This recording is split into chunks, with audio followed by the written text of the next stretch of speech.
أعوذ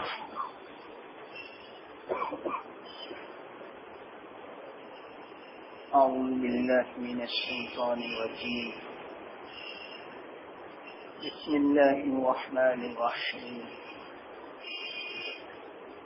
الحمد لله رب العالمين الرحمن الرحيم مالك يوم الدين إياك نعبد وإياك نستعين اهدنا الصراط المستقيم صراط الذين أنعمت عليهم غير المغضوب عليهم ولا الضالين آمين.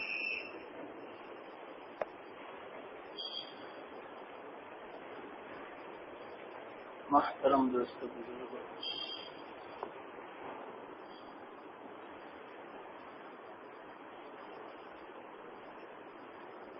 اهدنا الصراط المستقیم تک بات پہنچی ہمیں. آج سے انشاءاللہ صراط الذین انعمت علیہم غیر المغضوب علیہم ولا الضالین کے متعلق بات ہوگی. اللہ تعالی مدد فرمائے. بہت ہی اہم مضمون ہے یہ. کل جو کہا تھا کہ اصل میں سورہ فاتحہ میں اہدنا الصراط المستقیم یہ کھلاتا ہے کہ یہ دعا مانگی جاوے اللہ تعالیٰ سے کہ ہمیں سیدھے رستے کی ہدایت عطا فرما. تو کل میں نے استقامت سمجھائی، سیدھا رستہ سمجھایا. اس سے آپ کو انداز ہوا ہوگا کہ واقعتاً کتنا اہم ہے یہ استقامت اور سیدھا رستہ. لیکن وہ سیدھا رستہ کون سا، اس کو آگے بیان فرماتے ہیں.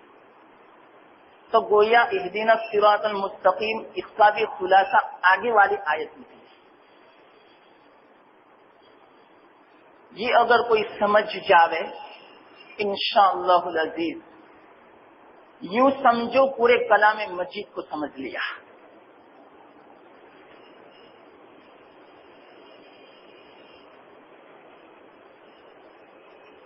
دعا کرتا ہوں کہ آج کی مجلس میں اللہ تعالیٰ صحیح سمجھانے کی توفیق عطا فرماوے اور آج یہ بات پوری ہو جائے. ورنہ میں نے سوچا الحمدللہ اللہ ہی کا میں شکر ادا کرتا ہوں، اپنا کوئی کمال نہیں، اللہ ہی کا فضل. تو اگر اس آیت کو کھولنے جاویں انشاءاللہ العزیز مجھ جیسا ناقص العلم اگر اس کو کھولیں پورا مہینہ چاہیے اس آیت کو سمجھانے کے لیے. لیکن کچھ میں سمجھاؤں. اس میں اللہ تعالیٰ گویا پورا خلاصہ ہمیں سمجھنے کی توفیق عطا فرماوے. تو کیا مطلب صراط الذین انعمت علیہم کا؟ پہلے معنی سن لو.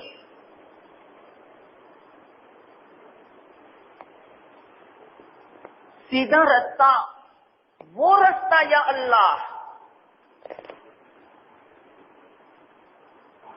جن لوگوں پر تو نے انعام فرمایا، ان لوگوں کا رستہ ہمیں دکھائیے.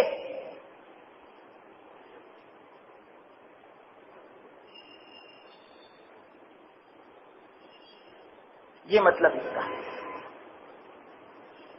ہماری بات سے میں آپ کو ربط بتلا دوں، جوڑ بتلا دوں، کنیکشن. ہماری بات چلی تھی کیسے؟ کیونکہ آپ کو یہ سورہ فاتحہ پوری زندگی تلاوت کرنی ہے. یہ بات آپ کے ذہن میں راسخ ہو جانی چاہیے، بیٹھ جانی چاہیے. تو پہلی 3 آیتوں میں کیا فرمایا؟ تعریف ہے اللہ تعالی کی. اور تعریف سے کیا میں نے سمجھایا تھا؟ اس سے محبت پیدا ہوتی اللہ تعالیٰ کی، اور جس سے محبت پیدا ہو اس کے دیدار کا شوق پیدا ہوتا ہے. جب دیدار کا شوق پیدا ہوا تو دیدار تو عالم آخرت میں ہوگا، سفر کرنا پڑے گا. تو سفر کے لیے توشے کی ضرورت پڑے گی. تو بعد میں فرمایا ایاک نعبد، عبادت کی اس کا توشہ ہے. لیکن یہ سفر بڑا طویل ہے.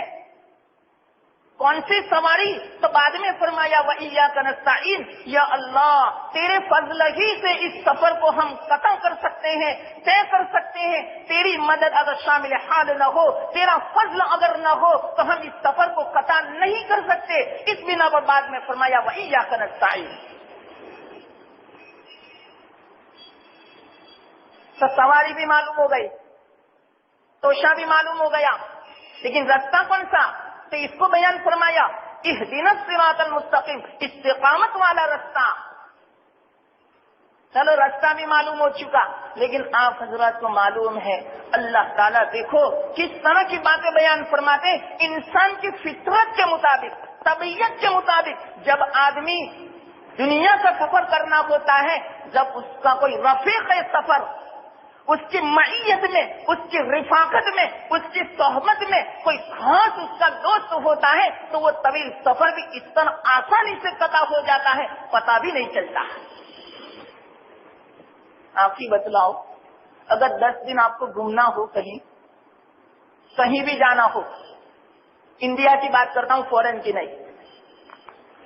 فورن میں تو اکیلا آدمی بھی تیار ہو جاتا ہے جانے کے لیے، چاہے کیسی مشقت کیوں نہ ہو، چاہے کیسی اجنبیت کیوں نہ ہو، کوئی حرج کی بات نہیں، اکیلا جاتا ہے۔ لیکن انڈیا میں صرف گھومنا ہو تو پہلے سے دوستوں سے بات کرتا ہے کہ مجھے ارادہ ہے فلانی جگہ جانے کا، آپ تیار ہو؟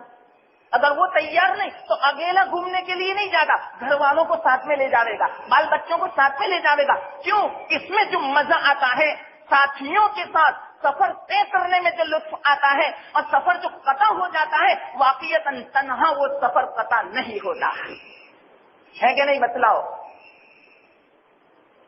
پتہ بھی نہیں چلتا۔ یہاں سے دہلی جانا ہو، اگر جو ہماری طبیعت کے دوست اور ساتھی اگر ہمارے ساتھ میں موجود ہوں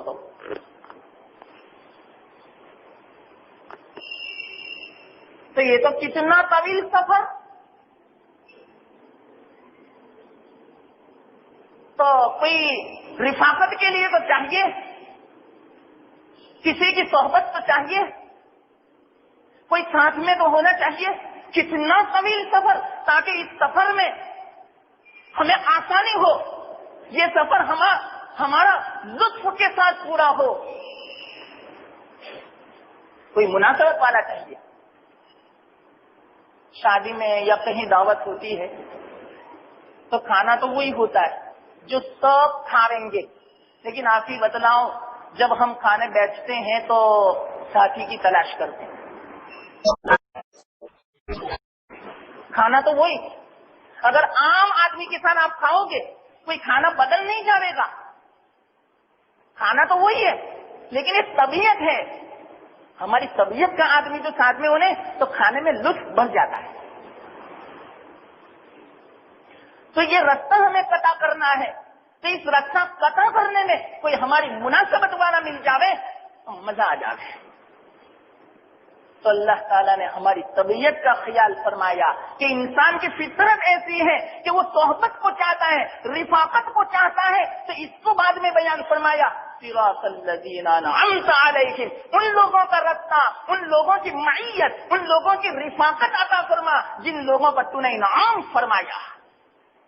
ایک ایک بات بغور سننا، یاد رکھنا۔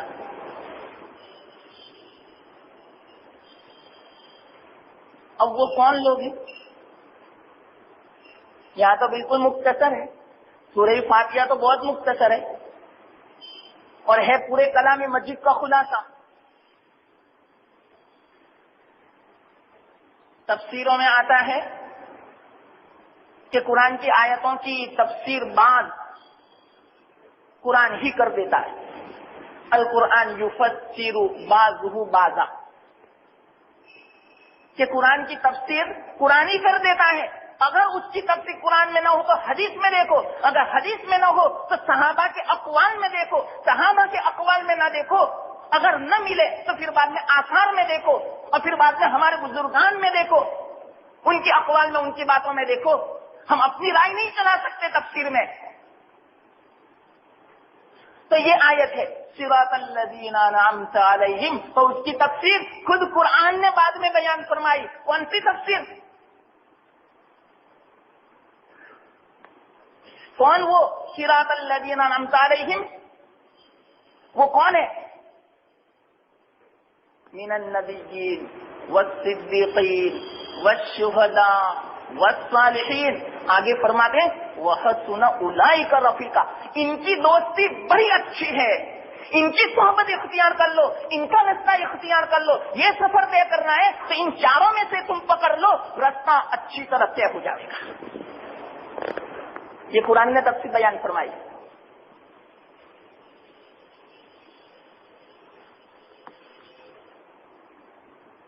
کون سی یاد رکھنا سب کو معلوم ہے، پھر بھی میں بول دیتا ہوں. من النبیین یعنی انبیاء کا رستہ، والصدیقین صدیقین کا رستہ، والشہداء شہداء کا رستہ، والصالحین نیک لوگوں کا رستہ. ان لوگوں کا رستہ وحسن اولئک رفیقا. ان لوگوں کا رستہ، ان لوگوں کی صحبت اگر رفاقت مل جائے، ایسی بہترین رفاقت دنیا میں تمہیں کہیں نہیں مل سکتی. قرآن کا فیصلہ ہے. آپ ہی بتلاؤ، اگر نبی کی رفاقت مل جاوے تو، نبی کی صحبت مل جاوے تو نور نلال. اس سے اونچی صحبت دنیا میں کوئی نہیں ہو سکتی.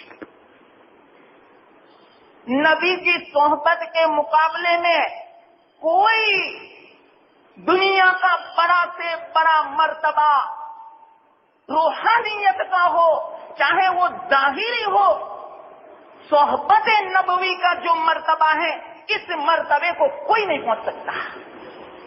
ایک ایک بات سمجھنا. کیوں ایسا؟ نبی کی صحبت میں وہ تاثیر ہے، وہ اثر ہے کہ 1 منٹ کے اندر انسان کی زندگی میں انقلاب پیدا ہو جاتا ہے.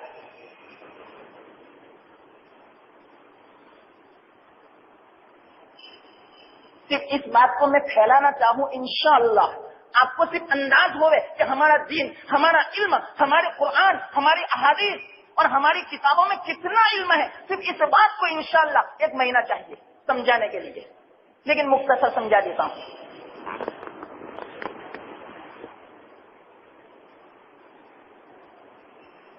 نبی کی صحبت کا جو مرتبہ ہے کتنا اونچا ہے، اس مرتبے تک کوئی مرتبہ نہیں پہنچ سکتا. کیوں؟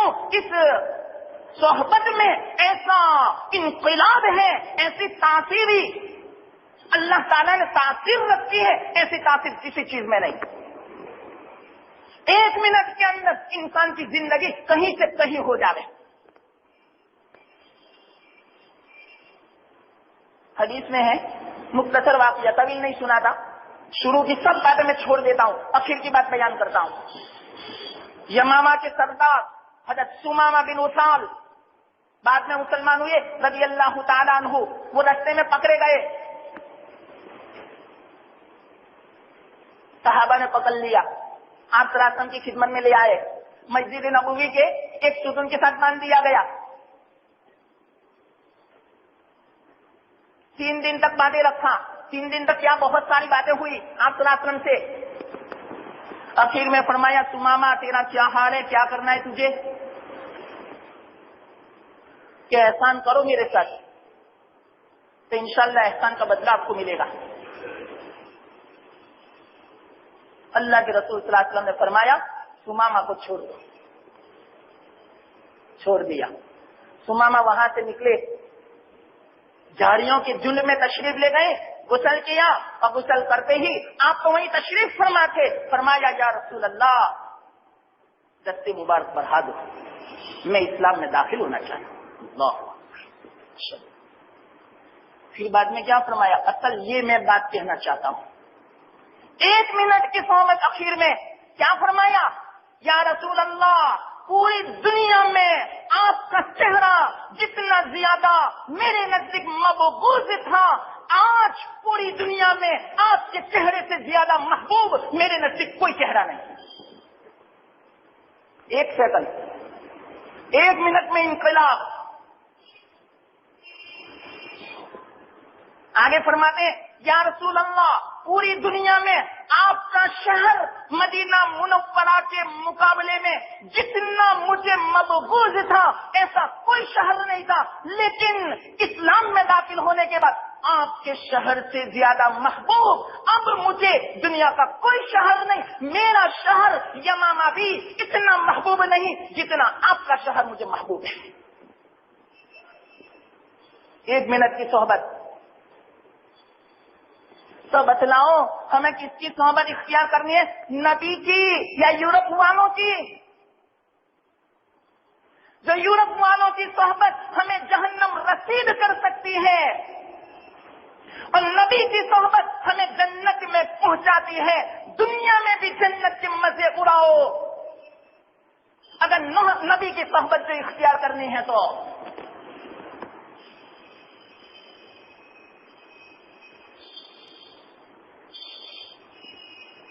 حضرت زید بن حارثہ چھوٹے سے بچے تھے, پکڑے گئے. اس زمانے میں لمبے واقعات ہیں, صرف اشارہ کر دوں. جو بھی پکڑا جائے رستے میں اکیلا جو کھیلتا مل جائے بس وہ پکڑ لیا گیا اور غلام بن گیا. ایسا زمانہ تھا. وہ کئی دور کے تھے, فارس طرف کے, ابھی یاد نہیں پڑتا وہ کہاں کے تھے. پکڑے گئے, بڑے خوبصورت تھے.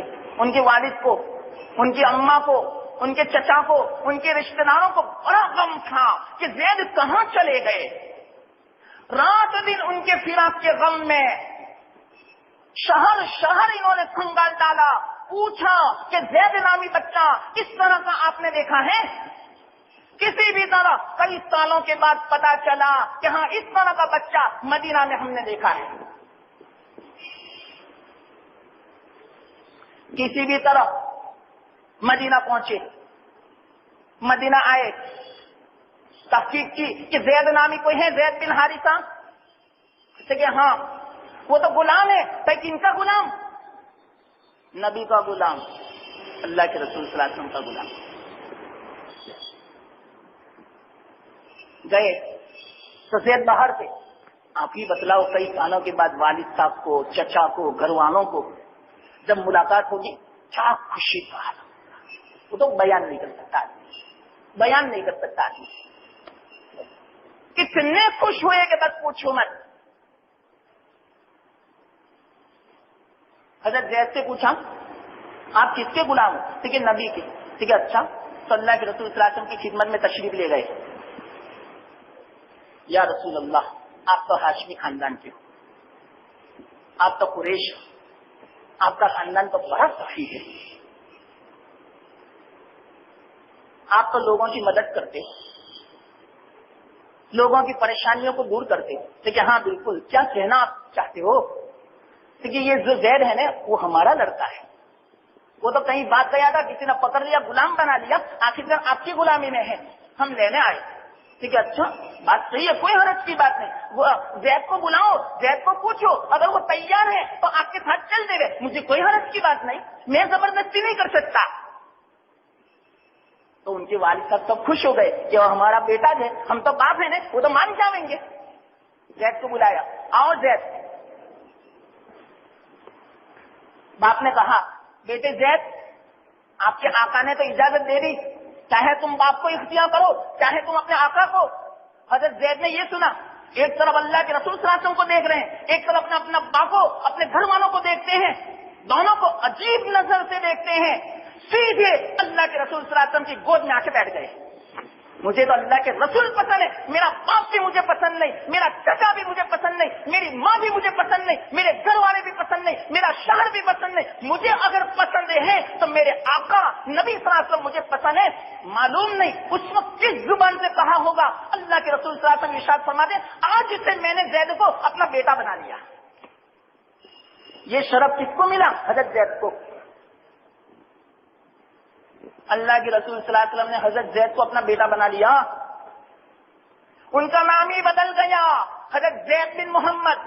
پہلے زید بن حارثہ کہتے تھے, اب صحابہ کس طرح یاد کرتے تھے؟ زید بن محمد. یہاں تک کہ قرآن کی آیت نازل ہوئی کہ کوئی اپنے لے پالک بیٹے کو اپنی طرف منسوب نہ کرے.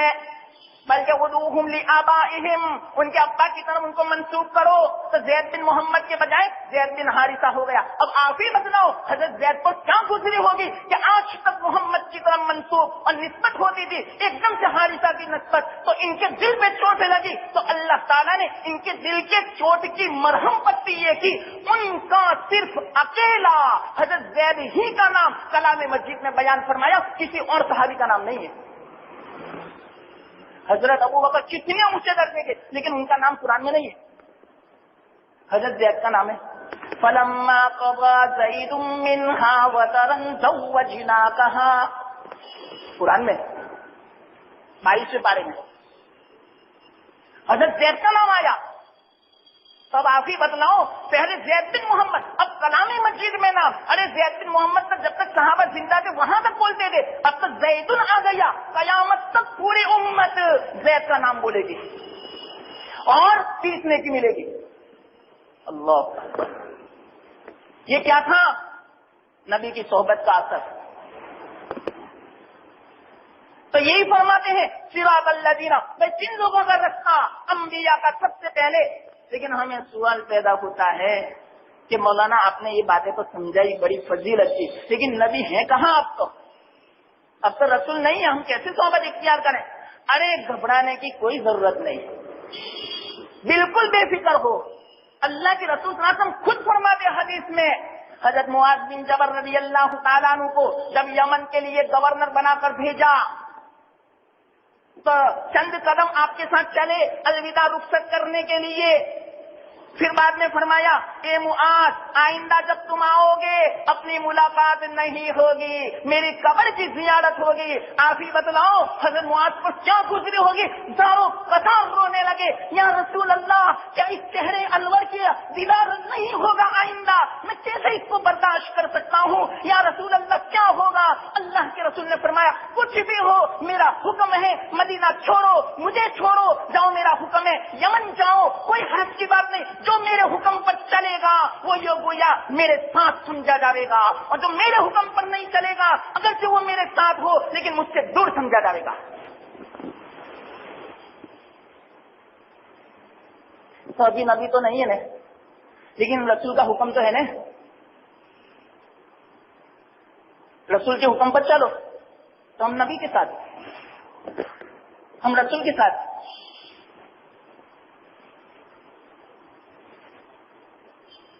کوئی مشکل نہیں. اور آپ ہی بتلاؤ تو رسول کے ساتھ ہو تو وہ ناکام ہو سکتا ہے، وہ جہنم میں جا سکتا ہے. ہاں، کون جا سکتا ہے؟ جو نبی کا ساتھ چھوڑ دے گا، نبی کے حکم کے خلاف کرے گا، اس کے لیے مشکل ہے. وہ نہیں کہہ سکتا کہ معلوم نہیں میں جنت میں پہنچ بھی سکتا ہوں یا نہیں، ڈر لگتا ہے. کیوں؟ نبی کے خلاف ہوں میں.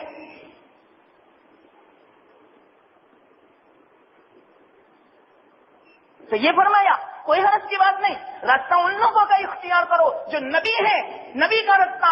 ارے نبی تو نہیں ہے لیکن نبی کے احکام تو ہیں، نبی کی سنتیں تو ہیں.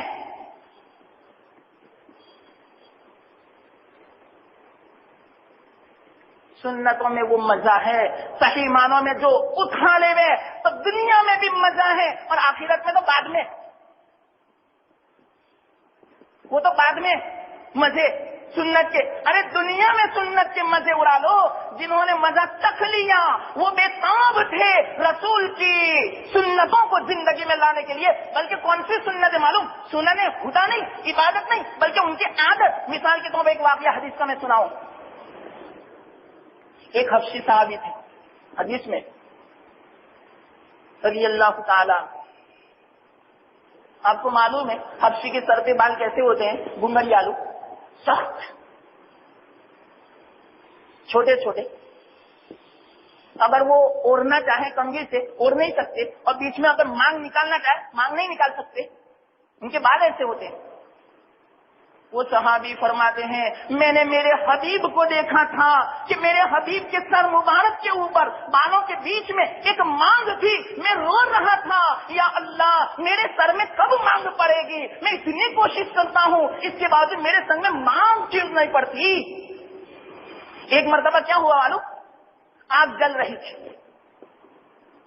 اور لوہے کا سلاخ چلیا اپنے ہاتھ میں تھا. آگ میں اس کو تپایا، خوب تپایا، بالکل لال اور سرخ ہو گیا. سرخ ہونے کے بعد بالکل بیچوں بیچ میں وہ رکھ دیا. اب آپ ہی بتلاؤ کیا ہوا ہوگا؟ بال بھی جل گئے، چمڑی بھی جل گئی، لیکن وہ زخم جب پڑ گیا تو بیچ میں لکیر پڑ گئی. اتنے خوش ہوتے تھے. کوئی پوچھتا آپ نے کیوں یہ تکلیف اٹھائی؟ ارے کوئی حرج کی بات نہیں، میں نے تکلیف اٹھائی لیکن میرے نبی کی مشابہت سے اختیار کر لی میں نے.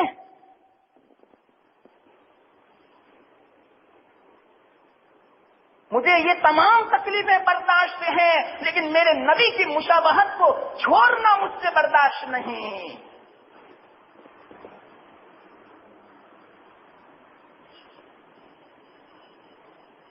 یہ ہے نبی کی صحبت. نبی نہیں ہے تو سنت تو ہے.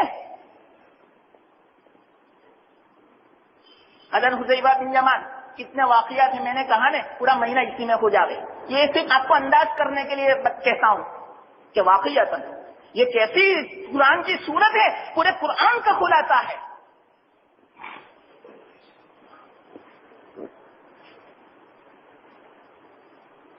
فارس پہنچے اور اس زمانے کی سپر پاور،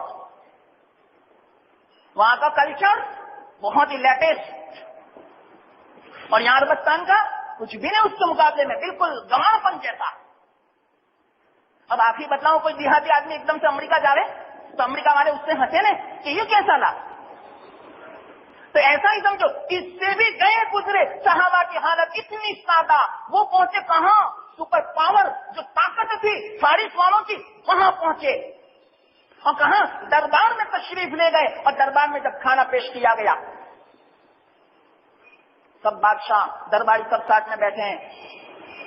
بھولے سے لقمہ نیچے گر گیا تو حضرت جلدی سے وہ لقمہ اٹھایا، صاف کیا، کھانے لگے. سب دیکھنے لگے. کسی ساتھی نے کہا اے تم کیا کرتے ہو؟ یہ لوگ کیا سمجھیں گے کہ کتنے ہری سے لالچ ہیں کہ نیچے پڑا ہوا لقمہ بھی لے لیتے ہیں. انہوں نے کچھ دیکھا ہی نہیں. آج ہمیں ایسا ہوتا ہے نا، اگر تو ہوٹل میں جاویں یا پلین میں بیٹھے یا کوئی انگریز انگلینڈ یا امریکہ کینیڈا جاویں اور وہاں جو کھاویں سب بیٹھے ہوں اور وہاں جو لقمہ گرے کوئی لقمہ لینے کے لیے تیار نہیں. کیوں؟ یہ لوگ ہمیں کیا سمجھیں گے؟ ہمیں حقیر سمجھیں گے. یہ ہمیں پرواہ نہیں کہ میرا نبی مجھے کیا سمجھے گا، میرا اللہ کیا سمجھے گا. ارے دنیا چاہے کچھ بھی سمجھے اس کی کیوں پرواہ کرتے ہو؟ ارے ہمارے اللہ کی پرواہ کرو، ہمارے رسول کی پرواہ کرو. وہ ہمیں حقیر نہ سمجھے، وہ ہمیں دھتکار نہ دے. پوری دنیا دھتکار دے، کوئی فکر کی بات نہیں. ہمارا اللہ ہمارا رسول ہمیں نہیں دھتکارنا چاہیے. ایسی طبیعت بناؤ. تو حضرت حذیفہ نے لقمہ لیا. کسی نے کہا بھائی لقمہ اٹھا دے. بھائی کیوں؟ کہ یہ تو بڑی مہذب قوم ہے، کیا سمجھے گی؟ تو جان بوجھ کر زور سے بولے اترک سنت حبیبی لہؤلاء الحمقاء، کیا میرے حبیب کی سنت کو ان بیوقوفوں کی بنا پر چھوڑ دوں؟ دیکھو ان کو ایجوکیٹڈ نہیں سمجھا، بیوقوف سمجھا. آج ہم نے امریکہ کو سب سے اونچا سمجھا. یاد رکھنا مسلمان سب سے اونچا ہے. اگرچہ اس نے الف بھی نہیں پڑھا، اگرچہ اس نے انگریزی کا اے بی بھی نہیں پڑھا، پھر بھی آج امریکہ کا صدر جو ہے اس سے بھی اونچا. آج مسلمان جاہل ہے. آج ہم نے مسلمان کی کوئی قیمت ہی نہیں سمجھی.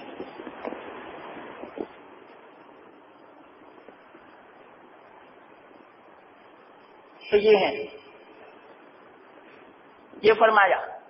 تو چلو نبی کی صحبت تو ہے نا، نبی نہیں ہے، رسول نہیں ہے، لیکن طریقہ تو ہے نا. کیوں نہیں طریقہ ہم اپناتے؟ کیا اس میں کمی لگتی ہے ہمیں؟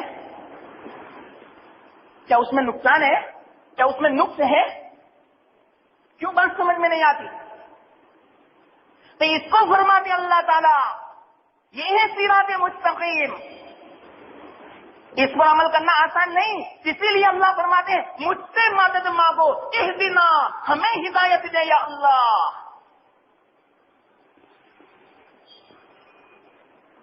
آگے دوسرے نمبر پر من النبیین والصدیقین،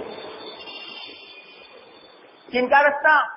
صدیق کا رستہ. نبوت کے بعد سب سے بڑا جو درجہ ہے مرتبہ وہ صدیق کا ہے، جس کو ہم اپنی زبان میں اولیاء کہتے ہیں. یہ معنی صدیق کا. حضرت مفتی شفیع صاحب نبر اللہ عمر کا فرماتے ہیں کہ صدیق کو ہم اپنی زبان میں اولیاء بولتے ہیں، ان کا رستہ، ان کی صحبت.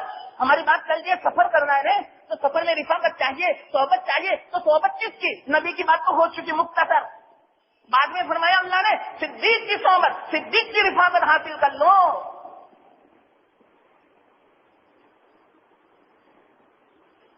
اگر ولی کی، اللہ والے کی جو رفاقت اور صحبت مل گئی،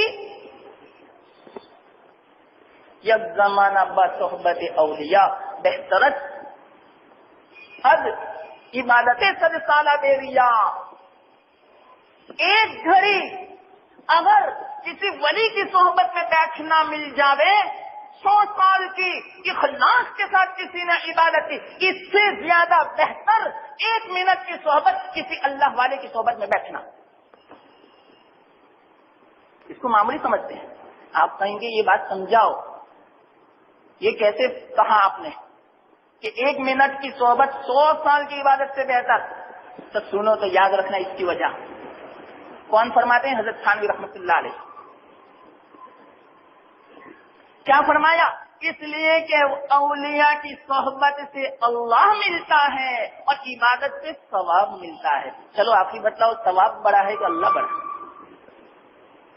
اللہ بڑا نہیں.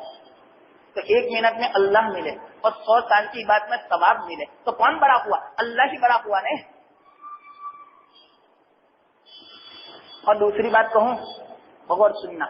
بخاری شریف کی روایت ہے، اللہ کے رسول صلی اللہ علیہ وسلم ارشاد فرماتے ہیں، جو اللہ والے کی محبت کے لیے چلتا ہے، اس سے محبت کرتا ہے، کسی اللہ والے سے اللہ کے لیے محبت کرتا ہے، اس کو اللہ تعالیٰ حلاوت ایمانی سے مالا مال فرما دیں. ایمان کی چاشنی اور ایمان کا مٹھاس سے اس کو مالا مال فرما دیں. اور حدیث میں یہ ہے کہ جس کو حلاوت ایمانی حاصل ہو جاوے اس کا خاتمہ ایمان پر ہوتا ہے. ہم آپ ہی بتلاؤ، حسن خاتمہ سے بڑی دولت کوئی ہو سکتی ہے دنیا میں؟ اگر کوئی آدمی 500 سال تک عبادت کرے لیکن مرتے وقت اگر کفر پر مرے تو وہ 500 سال کی عبادت کا کیا فائدہ؟ بہت سارے واقعات ہوئے ایسے دنیا میں کہ جنہوں نے عبادت کی پوری زندگی میں لیکن مرتے وقت کفر کی حالت میں گئے. تو عبادت کس کام کی؟ تو کیا فرمایا کہ صحبت بزرگوں کی جو ہوگی وہ اللہ کے لیے گیا اور اللہ کے لیے جو جاوے گا حلاوت ایمانی نصیب ہوگا. اور جس کو حلاوت ایمانی نصیب ہو جاوے اس کا خاتمہ بالخیر ہوتا ہے، ایمان پر ہوتا ہے. اور جس کا ایمان پر خاتمہ ہو جاوے کیا میرا پار. اسی لیے تو ہم دنیا میں آئے. سب کیوں کرتے ہیں؟ ہمارا خاتمہ ایمان پر. تو یہ کہاں حاصل ہوگا؟ اولیاء کی رفاقت میں، نہ کہ انگریزوں کی صحبت میں.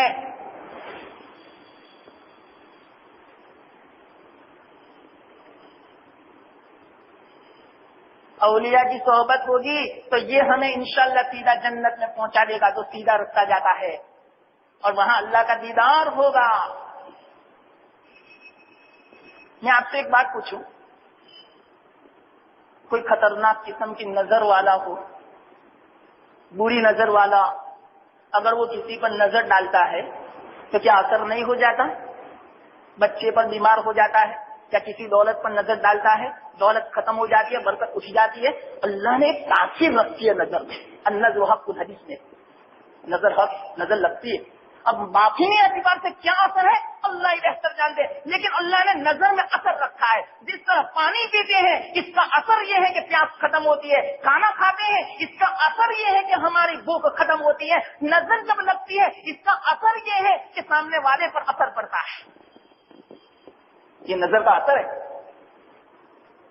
تو آپ نے یہ تو مانا کہ بوڑھے لوگوں کی نظر اور ان کی توجہ کا اثر ہے، پھر کیوں نہیں مانتے کہ اللہ والوں کی نظر جب کسی کو لگ جاتی ہے تو اس کا کیوں اثر نہیں ہوگا؟ اس کی زندگی میں کیوں انقلاب نہیں ہوگا؟ وہ برا ہوگا تو اچھا ہو جائے گا، اور بوڑھے لوگوں کی نظر سے اچھا جو تھا وہ برا ہو گیا تو اللہ والوں کی نظر سے برا اچھا ہو جاتا ہے.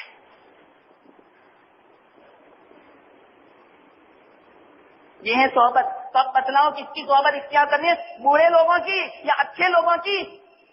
ہماری صحبت تو کیسے بوڑھے لوگوں کی صحبت ہے، نیک لوگوں کی نہیں۔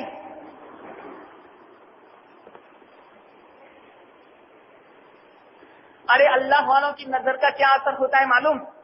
ایک واقعہ الحمدللہ یاد آیا۔ شاہ عبد القادر رائے پوری رحمت اللہ علیہ بڑے اللہ والے بڑے نورانی تھے، اتنا ذکر فرماتے تھے، مشہور ہیں اکابرین میں ان کا ذکر اور ان کی نورانیت مشہور ہے۔ ذکر غالب تھا، نورانیت ان میں غالب تھی۔ ہمارے جتنے بھی بزرگان ہیں ان میں کوئی نہ کوئی ایک وصف غالب ہوتا ہے، تو شاہ عبد القادر رائے پوری رحمت اللہ علیہ میں ذکر کا اور نورانیت کا وصف غالب تھا۔ ایک مرتبہ ایک مسجد میں 40 دن کا اعتکاف کیا۔ اب آپ بتلاؤ، اتنی پہنچی ہستی ہو اور وہ اعتکاف کرے تو کیا اللہ سے قرب اور ان کی نظر میں کیا اثر پیدا ہوا ہوگا؟ 40 دن کے بعد جب باہر نکلے مسجد سے، ایک کتا جا رہا تھا، بس کتے پر نظر پڑ گئی بولے سے، ان کی توجہ کا اثر ہو گیا۔ وہ کتا اتنا آہوزاری کرتا تھا، اتنا روتا تھا، اس کتے کو دیکھ پورے گاؤں کے کتے سب اس کے پاس جمع ہو گئے۔ یوں سمجھو حضرت تھانوی رحمت اللہ علیہ فرماتے وہ ظالم کتا گویا پورے گاؤں کے کتوں کا پیر بن گیا تھا۔ وہ کتا جہاں بھی جاتا اس کے ساتھ ساتھ پورے گاؤں کے کتے جاتے تھے۔ میدان میں جب وہ بیٹھتا تمام کے تمام کتے اس کے ساتھ بیٹھتے۔ حضرت کی توجہ، حضرت کی نظر کا جب کتے کو اثر ہوتا ہے تو کیا انسان کو اثر نہیں ہوگا؟ آخرکار وہ کتا برداشت نہیں کر سکا نسبت کو، ہر وقت اوپر دیکھ کر روتا ہی رہتا تھا، یعنی گویا خلاصہ اپنی زبان میں اللہ کو یاد ہی کرتا رہتا تھا وہ، اور اس کے ساتھ ساتھ تمام کتے روتے تھے، پورا گاؤں دیکھنے جاتا تھا۔ یہ کوئی عجیب منظر ہے، یہ کیا ہے؟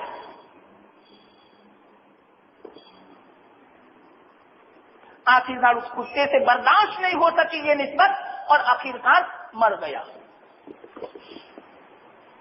جب بزرگوں کی توجہ اور نظر کا اثر جب کتوں پر پڑتا ہے تو ہم بزرگوں کی صحبت اختیار کریں گے تو کیا ہمارے اوپر اثر نہیں پڑے گا؟ اور ہم جب پورے لوگوں کی جب صحبت اختیار کریں گے تو کیا ان کا اثر نہیں پڑے گا؟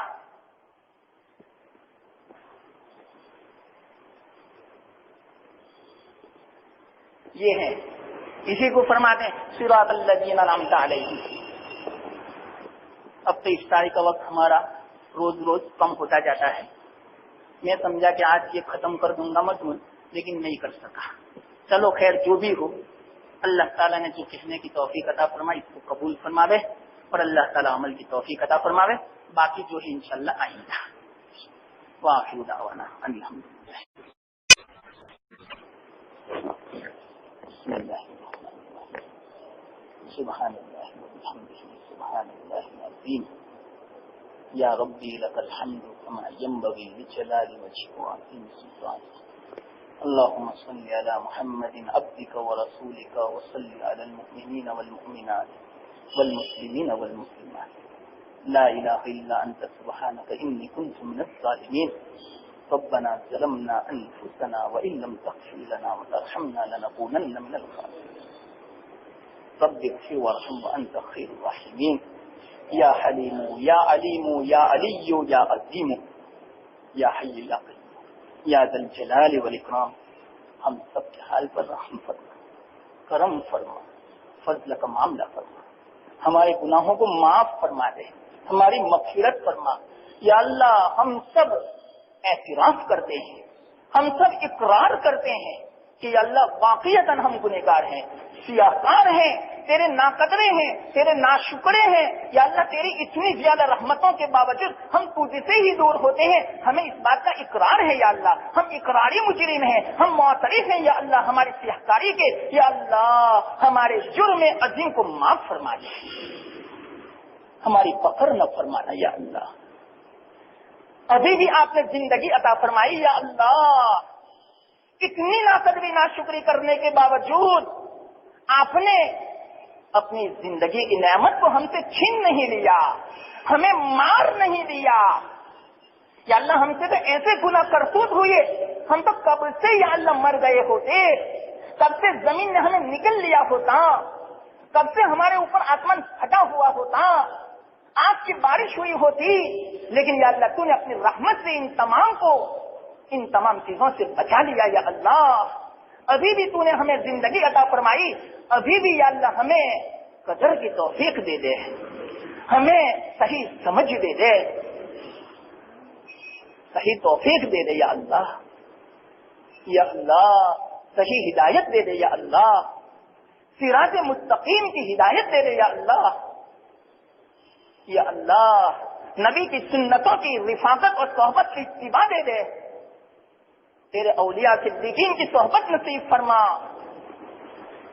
شہداء کی صالحین کی صحبت نصیب فرما، بوڑھوں کی صحبت سے بچا لے یا اللہ، گناہوں سے بچا لے، شیطان کی رفاقت سے بچا لے، نفس کی صحبت سے بچا لے، دنیا والوں کی جو دنیا کی طرف جو بلاتے ہیں مائل کرتے ہیں ان کی صحبت سے ہمیں بچا لے یا اللہ۔ یہ مہینہ اسی لیے آپ نے دیا یا اللہ کہ میرا بندہ جو بھٹک گیا، مجھ سے دور جو ہو گیا، وہ میرے قریب آ جاوے، کہیں ایسا نہ ہو کہ یہ مہینہ بھی گزر جاوے اور ہم آپ سے دور ہی رہیں یا اللہ، اس سے تو بچا لے، تو اپنے قریب فرما لے یا اللہ، ہمیں وہ اعمال کی توفیق دے دے جس کی بنا پر تجھ سے قریب ہو جاوے یا اللہ۔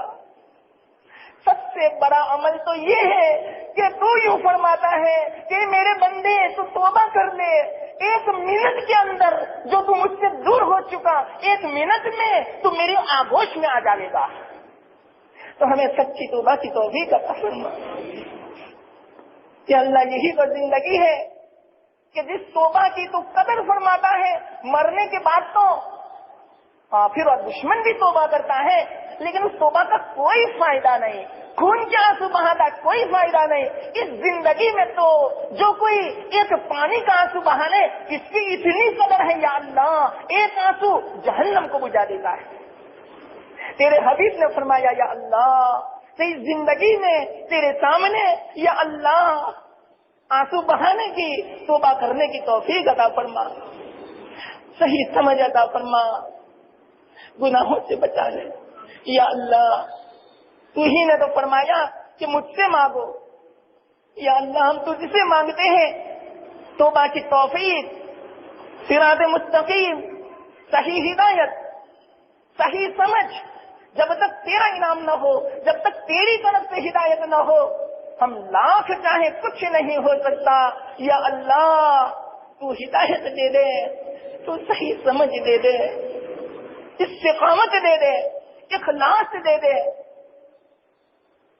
مرنے سے پہلے ہمیں اپنی زندگی کو صحیح راہ پر لانے کی توفیق دے دے یا اللہ، تیرے دشمنوں کے طریقے کو یا اللہ اپنانے سے بچا لے، تیرے دشمن کے طریقے سے نفرت پیدا فرما دے ہمارے دلوں میں یا اللہ، چاہے کچھ بھی ہو جائے یا اللہ، تیری نبی کی سنت کو زندہ کرنے کی توفیق دے دے یا اللہ، چاہے دنیا والے ہمارا مذاق اڑاوے، کچھ بھی ہو ہمیں اتنا مضبوط دل دے دے، چاہے پوری دنیا ایک طرف اور ایک طرف ہم ہوں، سنت کو زندہ کریں، پوری دنیا ہمیں تانا دے، ملامت کرے، لیکن ہم کسی ملامت کا کوئی خوف نہ کریں، ایسا دل بنا دے یا اللہ ہمارا، ایسا مضبوط ہمارا ایمان بنا دے، ایسا صحیح رستے پر ہمیں یا اللہ لگا دے۔ تیرے لیے کوئی مشکل نہیں یا اللہ، ہم نے تو تجھے قدرت والا سمجھا ہے، ہم تو تجھے قادر سمجھتے ہیں، تجھے عاجز نہیں سمجھتے۔ تو چاہے بڑے بڑے دشمنوں کو ایک منٹ میں اپنا محبوب بنا لیا یا اللہ، تو ہمیں بھی اپنا محبوب بنا لے، اپنی محبت نصیب فرما، اپنی نسبت عطا فرما، اپنا تعلق عطا فرما، تیرے حبیب کی محبت نصیب فرما، تیرے حبیب کی سنتوں کی محبت نصیب فرما، اتباع سنت نصیب فرما، زندگی میں قدم قدم پہ تیرے حبیب کی سنتوں کو زندہ کرنے کی توفیق عطا فرما یا اللہ۔ ہماری پریشانیوں کو بھی دور فرما دے، ہم دنیا میں رہتے ہیں، دنیا کی ضرورت ہے، دنیا کے اسباب کی بھی ضرورت ہے، اس کے بغیر چارے کار نہیں یا اللہ، ہماری دنیاوی بنا دے، دنیاوی الجھنوں کو دور فرما دے، دنیاوی پریشانیاں دور فرما دے، مشکلات کو آسان فرما دے، ہمارے تمام مسائل کو حل فرما دے، جو بھی مسئلہ ہو سب مسئلے کو حل فرما دے یا اللہ، یا اللہ قبول فرما دے۔ عافیت عطا فرما، بیماروں کو شفا عطا فرما، مقروضین کی قرض کی ادائیگی کے اسباب مہیا فرما۔ یا اللہ ہمارا جب بھی خاتمہ حسن خاتمہ نصیب فرما۔ یا اللہ آپ نے ایمان کی توفیق دی، بہت بڑی نعمت ہے، ہم اس کی حفاظت نہیں کر سکتے۔ یا اللہ ہم تجھے یہ دولت واپس کرتے ہیں کہ تو حفاظت فرما اس کی، مرتے وقت ایمان کے ساتھ ہمارا خاتمہ نصیب فرما، حشر کے میدان میں ہمارا حشر بھی ایمان کے ساتھ فرما۔ تو یہ حفاظت فرما یا اللہ، تو یہ صحیح سمجھ عطا فرما یا اللہ، جو مانگنے سے رہ گیا سب عطا فرما یا اللہ۔ تیرے حبیب پاک صلی اللہ علیہ وسلم نے جتنے بھی بلائیاں خیر مانگا سب کا ہم اس سے سوال کرتے ہیں، ہمارے حق میں بھی قبول فرما۔ جتنے میں شروع سے پناہ چاہیے ہم بھی پناہ چاہتے ہیں، ہمیں بھی پناہ عطا فرما یا اللہ۔ ربنا تقبل منا انك انت السميع العليم وتب علينا انك انت التواب الرحيم وصلى الله تعالى على خير خلقه محمد وعلى اله واصحابه اجمعين وسلم برحمته۔